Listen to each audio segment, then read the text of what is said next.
Damn, I guess fear is the mind killer indeed. Hello, interwebs, I hope you're all doing well, and welcome to my review of the 4th episode of Dune Prophecy, or Dune Prophecy as I sometimes call it, this time titled Twice Born. So, a few things to say before we get into the meat of this review. First things first, I do want to apologize for last week's review, because as many of you noted, there was a problem with my mic and you kept getting some bounces on it because I was holding the mic. Generally, that's not the case. I think there was a loose wire, so hopefully that'll be fixed going forward, and you won't hear that, especially this week because I have it on a stand, but I'll have it fixed if I take it off in the future. And the second reason, also having to do with why we're in a different angle today and I'm able to use my stand that I have here, is because I am currently in the process of moving. I'm moving to a new home at the end of the month, someplace a little bit cheaper because money has gotten a little bit tighter, which, by the way, support me on Patreon if you can, because that helps pay the bills. But as a result, my nice camera and all that other stuff is kind of in flux of where it is at the moment, so you're just probably going to be stuck with this angle for just a few more weeks, and some of the stuff behind me that makes the set all look filled up is probably going to get in boxes, so just be warned about that for the next few weeks as we wrap out the year. Also, last housekeeping piece here, if you happen to live in the Los Angeles area, I am actually this week, Tuesday, going to be giving a Nerd Night talk, which is a talk at a bar where people give a bunch of really nerdy presentations and get drunk. It's a really fun time. I've been to a few of them. But I'm going to be giving my own on Tuesday in LA in the Glendale area. There's a bar there. You can look up Nerd Night LA and you'll find it. But there's Nerd Nights in every city that you can go to. I'll just be doing the LA one. So if you're watching this when this video comes out, please come and join us Tuesday if you're in LA. But beyond all of that, let's actually talk about the thing that you came here for, Dune Prophecy.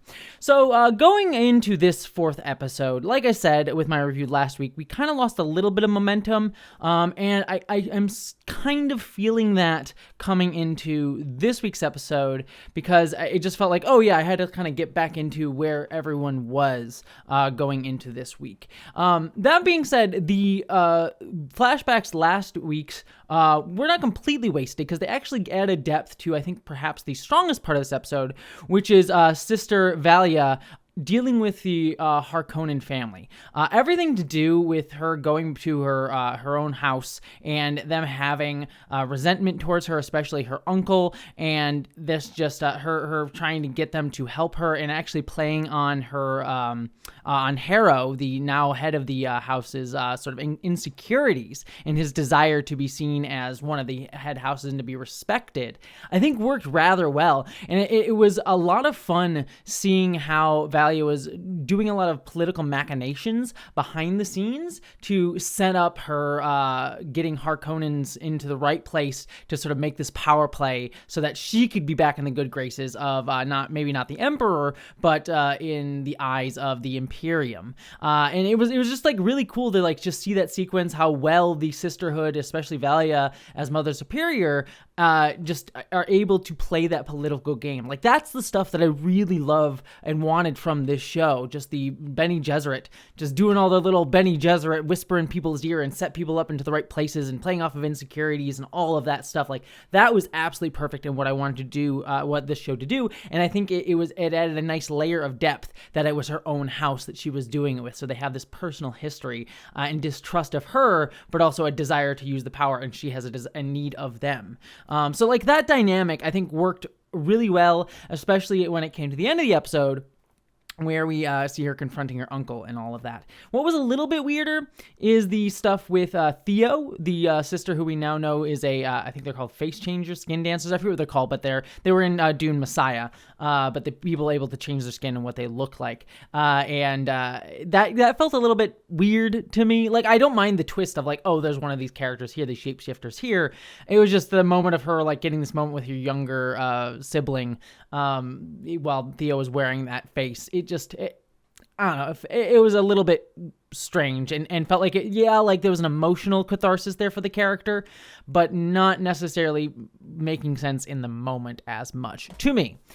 So that I think was definitely the strongest stuff here. Where things started to fall apart a little bit more for me, and I'll end on a more positive note, was everything to do with Desmond Hart and the Emperor. I think I'm probably moving against the grain with some people from what I tell from the comments, but I have really liked Desmond Hart. I've been enjoying his like creepy, slightly off-kilter performance.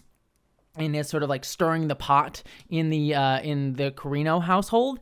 And we get a little bit of that here, but for some reason, it comes across a little bit more sedate. There were a couple scenes that I did like, such as the Desmond trying to convince the Emperor to sort of use him more and saying like, hey, you need to snuff this out right now, use some power. You sort of doing this like beat it down, like become a little bit more authoritarian and kill your enemies sort of argument. And the Emperor being like, no. And I liked how it came across as both like him being afraid of like using that kind of power, but also him being kind of a weak emperor. And that dynamic I thought was really kind of interesting because like to a degree the Emperor's right, like don't be an authoritarian dickhole, but he's also weak because he does not recognizing the danger that he is in. So like that element of it that I liked, but everything else having to do with like the potential rebellion, the princess, well actually the princess was okay, like the princess standing up to her father was okay, but the rebellion plotline, we have this captain sort of getting ready to blow up the council and da-da-da-da-da with a thinking machine. And then Desmond sending out people to figure it out and able to sort of cut it off at the head before Valia is able to step in. It just didn't propel me as much. And I think the reason is, outside of the princess character, the rebellion stuff just feels so... Well, the entire rebellion plot feels so ancillary, and the only character I'm kind of invested in that's like tangential to it, because she has this like interesting tension with the captain, is the princess, and so as a result, like I'm just not as invested in all of that. So this sort of like build up to like, oh, they're gonna blow everyone up, I didn't really think was going to happen, and it just became a card for Desmond to use, and as Desmond was sort of really stuck in that plot line, and sort of using that for his own politics. I wasn't as invested in there. And so I think that now that plotline's hopefully done, except for maybe the captain being around, which is, again, the strongest element of it because he has a tie to the princess, who I am interested in, I think is for the better for the show going to the last 2 episodes.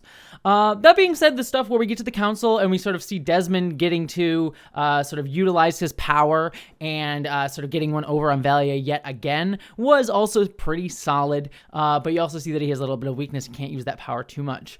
Also, I'm just going to say it, got all the gay vibes between the Emperor and Desmond in that one scene where he came, was like, hey, bro, you're shirtless. I just want to let you know you don't have to use your power again. Like, I can see it hurts you. And it's like, oh, these two. It's like, I don't actually ship them, but there was a vibe. There's a little vibe there that I thought was just kind of fun. The last storyline, though, that I will say that I thought was sort of in between the two that I've just articulated, the ones that I liked and the ones that I didn't, was everything back on Wallach 9, where we have, I want to say, Tula leading the sisters, and we get these like collective visions of fear that the sisters are experiencing, and all of that stuff was suitably creepy. The dreams, and then one of the sisters waking up and everyone having the same dream to the point where one was almost sleepwalking and almost killing herself, and then we have the sort of like them drawing and like drawing all those visions of everything. That was suitably creepy, and I do believe that they are building up to probably the creation of I believe it's called the Litany of Fear. The whole fear is the mind killer speech that the sisters have by the time we get to the main Dune story, and I think that's probably where that's going to be going. So I think that's that was suitably creepy, and Tulia sort of being freaked out was interesting.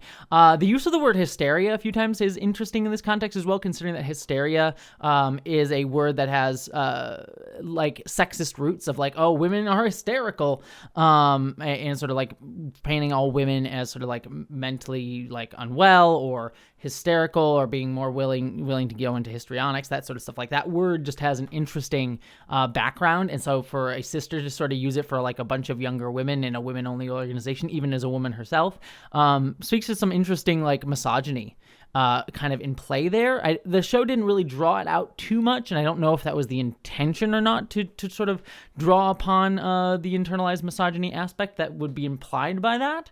But it is interesting to see that word come up in this context there. So I think it was a very specific word drop, but we'll have to see how that sort of plays out.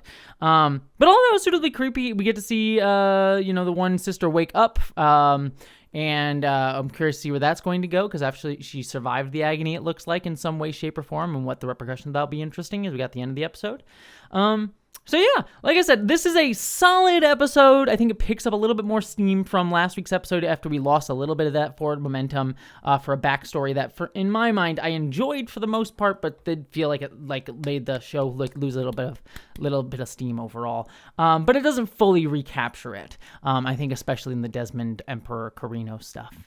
But beyond all of that, I'm looking forward to we go into the final 2 episodes. I really am kind of curious to see how the show is going to wrap itself out. It feels like we need much more than we've been given. It feels like alternatively we've been given too much story and too little story. Like the pacing has been really, really weird, especially after last week's. So I'm really kind of concerned and worried to see where this is all going to wrap out within just 2 more weeks of story. But we'll see it when we see it. But with all that said, what did you think of this episode? I'd love to hear all your thoughts down in the comments below. But beyond all of that, my friends, I hope y'all live long and prosper.